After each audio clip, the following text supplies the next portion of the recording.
Ini dia tipsnya biar tidak selalu kelahi dengan pasangan atau dengan suami. Setiap wanita wajib sekali untuk mengetahui ini, kalau sejak awal anatomi pria dan wanita itu sudah didesain berbeda. Seperti misalnya korpus kolosum dan juga hipotalamus kita yang berada di bagian otak atau di bagian kepala, itu jelas berbeda antara laki-laki dan perempuan. Sehingga wajar saja kalau cara merespon laki-laki dan perempuan itu berbeda. Seperti misalnya kebutuhan kata kita sebagai perempuan itu sebanyak 20.000 kata per hari, sedangkan laki-laki hanya memiliki 7.000 kata per hari. Jadi wajar saja kalau suami kita pulang ke rumah dan kita ajak ngobrol, responnya itu sedikit karena 7.000 katanya sudah hampir habis digunakan di tempat kerja. Jangan sampai hal ini yang membuat kita kelahi ketika suami kita menjawab pertanyaan kita atau kita ajak ngobrol, tapi jawabannya singkat aja.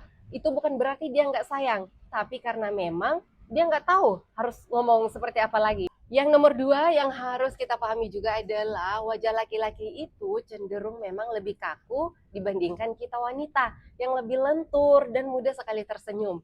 Jadi wajar saja kalau suami kita datang ke rumah atau berhadapan dengan kita, kemudian wajahnya terlihat kaku dan datar. Itu artinya bukan marah, tapi artinya dia adalah laki-laki banget. Yang ketiga yaitu mengenai sudut mata. Sudut mata laki-laki itu cenderung lebih sempit tapi panjang. Sedangkan kita perempuan cenderung lebih lebar dan detail. Inilah sebabnya laki-laki itu ketika mencari barang susah sekali untuk ketemu. Kadang di depan mata tapi nggak tahu karena memang seperti itu. Penglihatannya lebih sempit tapi panjang, beda dengan kita perempuan. Walaupun kita menghadap ke depan, kepala kita ke depan, tapi kita masih bisa melihat di sekitar kita, di samping kiri dan kanan kita. Nah, jadi ini juga yang perlu dipahami, biar kenapa? Biar nggak sering kelahi hanya karena gara-gara ini. Dan ini juga wajib ya dipahami sebagai perempuan, yaitu ketika duduk berbarengan suami, usahakan duduk di depannya, jangan duduk di sampingnya. Karena kalau duduk di sampingnya, secantik apapun kita, dia nggak akan lihat detailnya kita.